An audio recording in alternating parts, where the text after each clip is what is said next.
Hi there. It is good to be with you. My name is Marshall Jamison, and I just happen to be an AI voice clone of the real Marshall Jamison.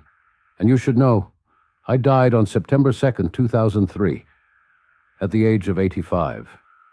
Through the magic of AI technology, I'm able to share my writing again with you as it first appeared online in David Boles' blogs. Meeting at the Ritz. The others who were there that day have answered their last page at the glorious old hotel. Your reporter hopefully will answer to several more. To a New Englander born in downtown Boston over 3/4 of a century ago, the ancient city grows more appealing in the heart of an old campaigner as the years follow each other in swift but dwindling procession.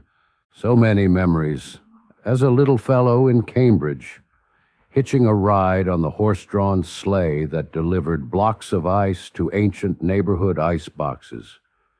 With my dad and little brother seeing Charlie Devins pitch for Harvard with, I think, Herman Fink catching, Rabbit Marinville artfully displaying his patented vest pocket catch at Old Braves Field in Alston, Clarence DeMar and Johnny Kelly making yet another great run over the Newton Hills to a downtown finish in the Boston Marathon, evening at Pop's, nostalgic rides on the Garden swanboats, Christmas caroling around the State House and on Beacon Hill, then much later opening nights at the Wilbur and Schubert theaters, and after the reviews were digested, theatrical production meetings often late into the night and early mornings, at the aforementioned Ritz-Carlton.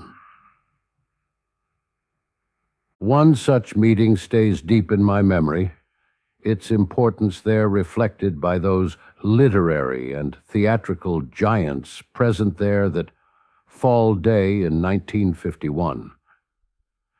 They were gathered at the request of theatrical producer Leland Hayward after a matinee performance of his production of Point of No Return, a play by Paul Osborne based on a fictional work by the eminent Boston historian and storyteller John P. Marquand. Henry Fonda headed a distinguished cast that included John Cromwell and Leora Dana. The sets and lighting were designed by multifaceted Joe Mielziner and were conceived with his usual brilliance. The play itself had received favorable notices at the hands of veteran Boston critics a few days before this meeting. But in their search for theatrical perfection, Hayward and Fonda felt a careful and thoughtful critique of the production would be helpful for all concerned. This before the company moved on to Philadelphia and New York. To that end, Leland suggested that Osborne, Marquand, Fonda, and Mielziner meet with him with that in mind.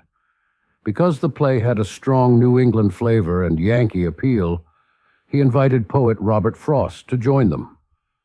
Frost had just seen the matinee performance that day.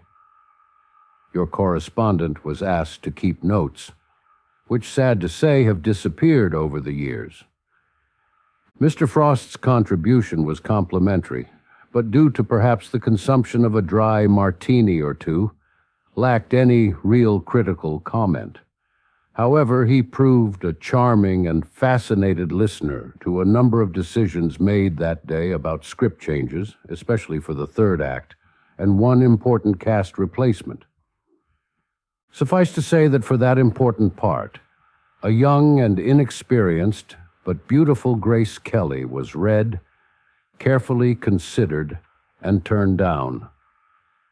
In spite of this show business heresy, the play survived its Philadelphia engagement well, opened in New York to excellent reviews, and ran for a year at the Alvin Theater, then toured successfully across the country for another season.